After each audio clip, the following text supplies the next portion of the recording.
Hoy vamos a hablar de la Revolución Bolchevique, también conocida como la Revolución Rusa.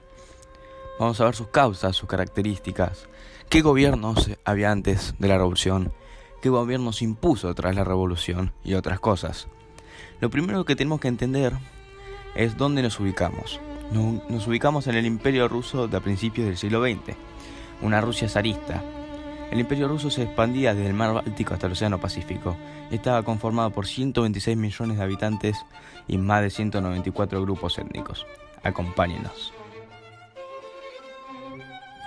El gobierno de los zares de Rusia, o gobierno zarista, es un tipo de gobierno absolutista que ocurrió en Rusia desde 1547 hasta 1917, que tenía al zar o zarina como cabeza de todo, desde lo político, económico y religioso. A continuación voy a nombrar una de las características principales que tenía este tipo de gobierno. La primera característica es que es una monarquía autocrática y movilizada, es decir, es capaz de crear y eliminar leyes a su voluntad. Existía él o la Duma, que es una clase de parlamento, pero no había ninguna regulación hacia el zar, sino que él era la única y la última palabra. La segunda característica es que su economía se basaba mayormente en el capital extranjero, porque su economía se basaba en la agricultura de su país. Rusia permaneció ajena al proceso de industrialización que se desarrollaba en Europa y en otros continentes, por lo que se convirtió en un país sin industrias propias y con dependencia de los países extranjeros que sí las tenían. La tercera característica es que no había clase media. Había minorías muy poderosas, con muchos recursos, y una clase baja con obreros y campesinos extremadamente pobres. La cuarta característica es el gran descontento popular, que terminó con la Revolución Rusa y la erradicación del gobierno zarista. Aunque al final del gobierno de los zares de Rusia las protestas eran algo más colectivo y más popular, antes de esto la libertad de expresión era más controlada, porque los opositores eran perseguidos por todo el imperio, por la policía, eran deportados y eran exiliados a Siberia, aunque las ejecuciones como método represivo también eran un método popular para lo que es control. A continuación voy a leer y nombrar a los zares y zarinas de Rusia por orden cronológico y por dinastías. Primero tenemos la dinastía Rurik con Iván IV o Iván el Terrible desde 1547 hasta 1584. Teodoro I de Rusia desde 1584 hasta 1598. La dinastía Godunov, Boris Godunov desde 1598 hasta 1605. Teodoro II de Rusia 1605. Usurpadores: Dimitri I el Falso 1605 hasta 1606. Basilio IV o el último zar de la dinastía Rurik 1606 y 1610. Interregno: Ladislao IV Vasa, 1610-1612. Dinastía Romanov, Miguel I, 1613-1645. Patriarca Filibert, 1613-1633. Alejo I de Rusia, 1645-1679. Teodoro III de Rusia, 1676-1682. Sofía Alexeyevna Romanov, 1682-1689. Iván V, 1689-1696. Pedro I o Pedro el Grande, 1682-1721. En los emperadores de Rusia tenemos a Pedro I, 1621 hasta 1625. Catalina I, o primera, en este caso, 1625-1727. Pedro II, 1682-1689. Iván V, 1689-1696, Pedro I o Pedro el Grande, 1682-1721. En los emperadores de Rusia tenemos a Pedro I, 1621 hasta 1625, Catalina I o primera, en este caso, 1625-1727, Pedro II, 1727 a 1730, la Ana I o Ana, 1630-1740, Iván VI, 1740 hasta 1741, Isabel I, 1741-1762, Pedro III, 1762, Catalina II, 1762-1796, Pablo I, desde 1796 hasta 1801, Alejandro, desde 1801 hasta 1825, Nicolás I, 1825-1855, Alejandro II, 1855-1881, Alejandro III, 1881-1882, y Nicolás II, 1894 hasta 1917. Сколько лет, сколько зим не виделись с тобой. Помню я, как мы в ту ночь прощались под луной. В небо улетает мой взгляд, когда я вспоминаю о детстве, и сердцу становится... La forma de vida de la clase obrera era muy simple, por así decirlo. Estos se radicaban en pequeñas colonias industriales que a fines del siglo XIX y a principios del siglo XX se habían expandido por toda Europa. Consistían en pequeños barrios para los empleados de una fábrica y se edificaban junto a la misma. Eran construidos por el empresario de la fábrica. Obviamente, la industrialización trajo consigo unas pésimas condiciones de vida para los obreros. Si hablamos de su vestimenta, hablamos de una vestimenta muy humilde comparado con la excéntrica vestimenta de la clase burguesa. Y lo mismo con sus alimentos. Su dieta consistía en harinas y papas. Nunca carne, nunca verduras, nunca frutas. El único lugar donde los obreros se podían relacionar fuera del trabajo eran las tabernas. Este hecho, junto con las duras condiciones laborales, tuvo mucho que ver en el alto grado de alcoholismo de los obreros. Los obreros querían mejorar sus condiciones de vida y empezaron a tener charlas y debates políticos. Esto trajo consigo una ideología y se formaron distintos grupos. Para hablar de las ideologías del movimiento obrero, primero tenemos que saber quiénes formaban este grupo y qué buscaban. El movimiento obrero era un movimiento social que tenía como fin justamente un cambio social. Esto quería decir que buscaban un mayor bienestar para todos los trabajadores. Este movimiento está aliado a las transformaciones políticas, sociales y económicas. Las nuevas circunstancias económicas y sociales que trajo el capitalismo proporcionaron el nacimiento de ideologías y movimientos protagonizados principalmente por los obreros.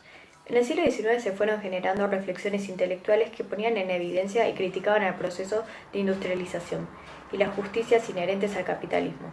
Las causas de este movimiento fueron disminución de la mortalidad, ya que si se reducía la mortalidad, esto daba lugar al aumento de la población. Este aumento iba a proporcionar mano de obra que necesitaban las fábricas y fue una incitación para la industrialización, ya que creó la demanda necesaria para cubrir la oferta. Otras causas fueron mejoras en la medicina y la higiene y mejor alimentación para la población, así de esta forma podían llegar a vivir más tiempo. Los problemas en el Imperio ruso comenzaron en 1903, luego de una fuerte crisis económica que afectó a los sectores más pobres. Sin embargo, en 1904 ocurrió la guerra ruso-japonesa que alertó al pueblo ruso. Los rusos buscaban un puerto de aguas cálidas en el Océano Pacífico para el uso de su armada y para el uso de comercio marítimo, ya que sus puertos se congelaban en invierno. El problema es que Japón buscaba un punto estratégico para amenazar a Corea, y finalmente ambos países chocaron en Port Arthur, en China. Los rusos ya estaban asentados en el puerto, pero fueron sorprendidos por un ataque de torpedos japonés. Una vez comenzó la batalla, los japoneses lograron cerrar la salida por tierra de los rusos y estos quedaron completamente encerrados en el puerto. No podían ni salir por mar, ni por agua, ni por tierra. El problema es que ambos ejércitos estaban completamente debilitados y sin recursos para seguir la batalla. Fue por eso que se llegó a un acuerdo de paz, conocido como el Tratado de Portsmouth, que le da fin a la guerra y la victoria al ejército japonés, que se quedó con el puerto y las tierras, siendo la primera victoria de un país asiático sobre una potencia europea.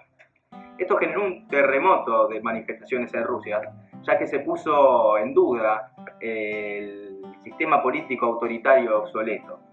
Las protestas contra la guerra ya eran evidentes en 1904, pero se transformarían en la primera revolución en 1905.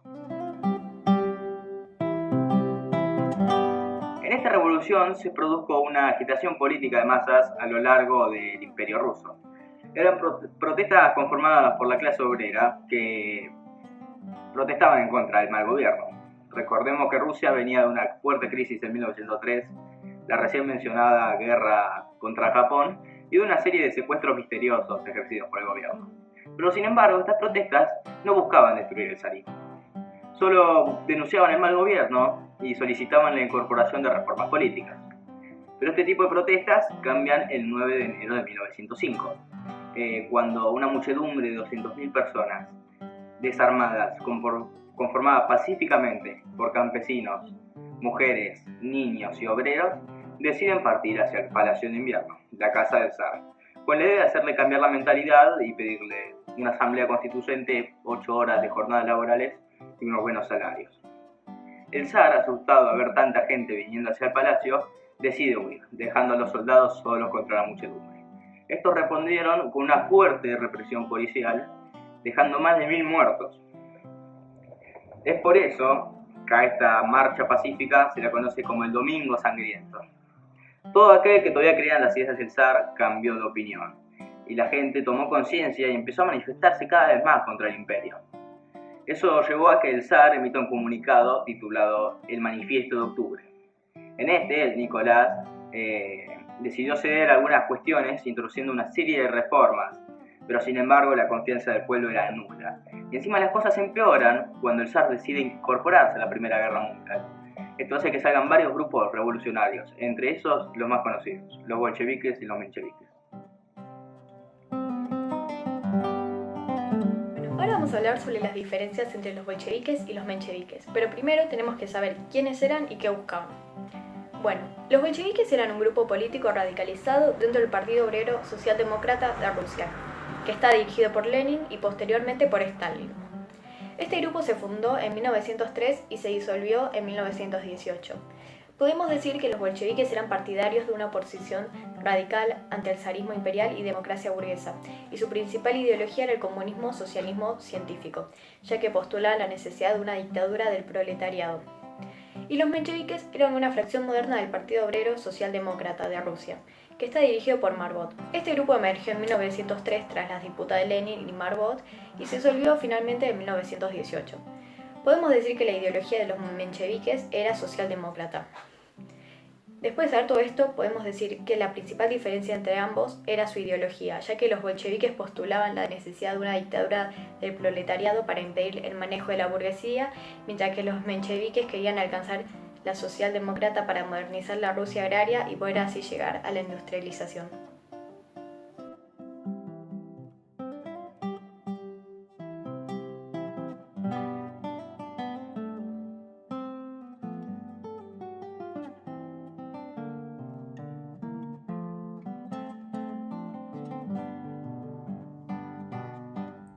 A continuación voy a nombrar una breve biografía sobre Karl Heinrich Marx, o más conocido como Marx, que fue un filósofo, economista, sociólogo, periodista, intelectual y militante judío. Junto a Friedrich Engels es el padre del socialismo científico, del comunismo moderno y del marxismo y del materialismo histórico. Sus escritos del Manifiesto Comunista y el Capital influenciaron mucho la economía política de las personas en general, y uno de los países más influenciados por sus escritos fue Rusia, y es la razón por la que lo vamos a ver hoy.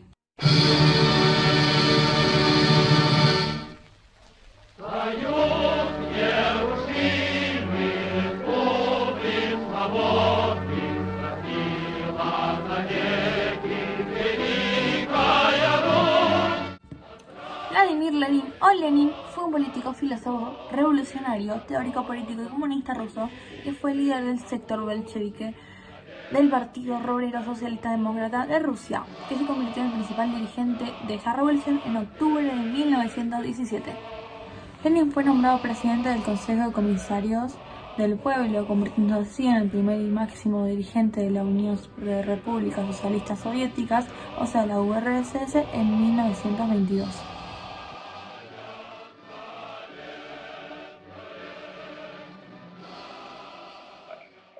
Y finalmente ocurre la Revolución Rusa de 1917.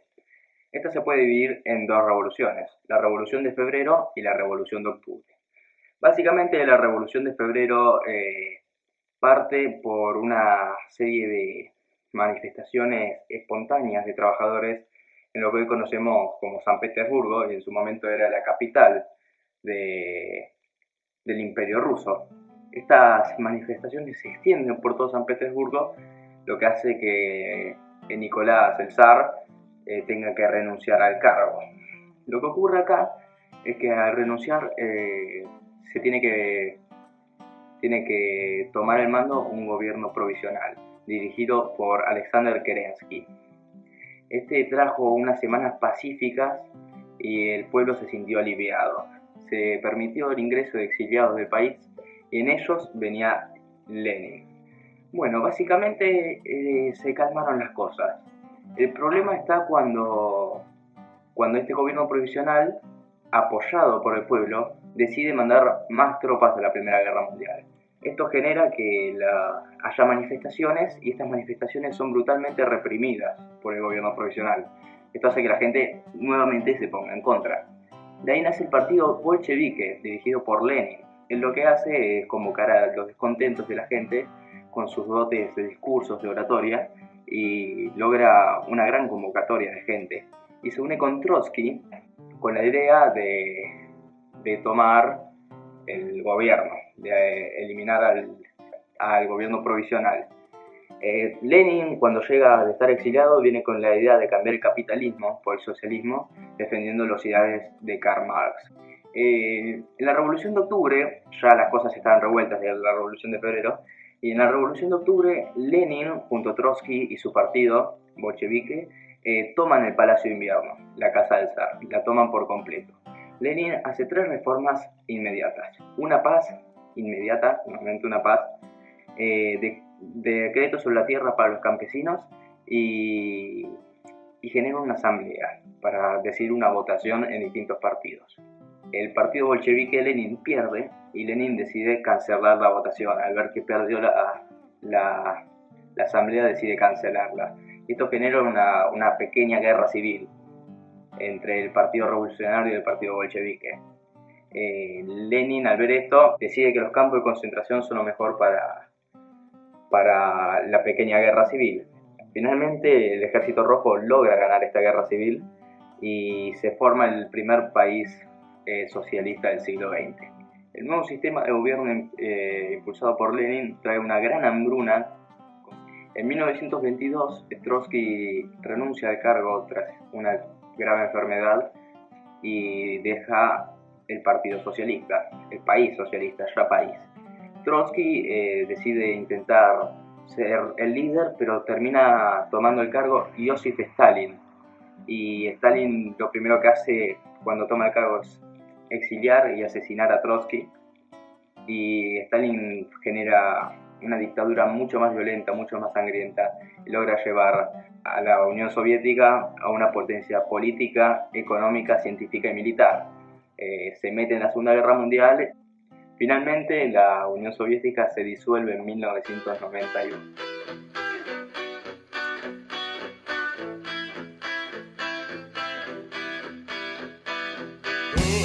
Oh, oh, oh, oh.